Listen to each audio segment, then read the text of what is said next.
CaixaBankek babesten du. Bittor, Zer, Isabel?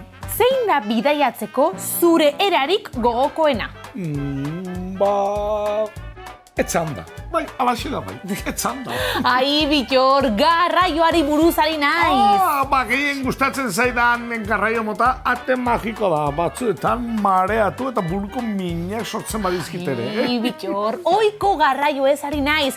Bizikleta, autobusa.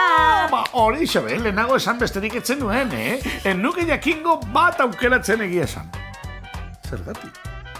Gauza interesgarri bat kontatu nahi dizudalako. Ondo entzun, eta zuek ere lagunok. Hainbat garraio mota dauzkagu. Batetik, uretan ibiltzen direnak. Arraunekin mugitzen diren txalupetatik hasi, eta gaur egun ozeanoak gurutzatzen dituzten transatlantikoetaraino. Egia! Eta airean? Globoetatik hasi eta mundu osoa egun bakar batean zeharkatu dezaketen hegazkinetaraino. Eta lurrean, Isabeltxo? Bai, Bittor, aintzinaroan gurdiak erabiltzen zituzten, eta gaur egun kotxeak, bizikletak, autobusak eta trenak. Kontxo, zenbat aukera! Bai horixe, eta baldakizu zeinek kutsatzen duen gehien? Zeinek, Isabeltxo? Hegazkinak. Atmosferara karbono dioxido gehien botatzen duen garraio mota da.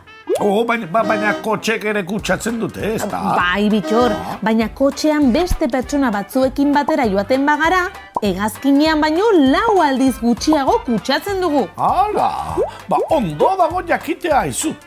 Eta zer gomendatzen diguzu, Isabel? Alden neurrian autobusez edo trenez bidaiatzea. Bikain, aizu. Eta bizikletaz?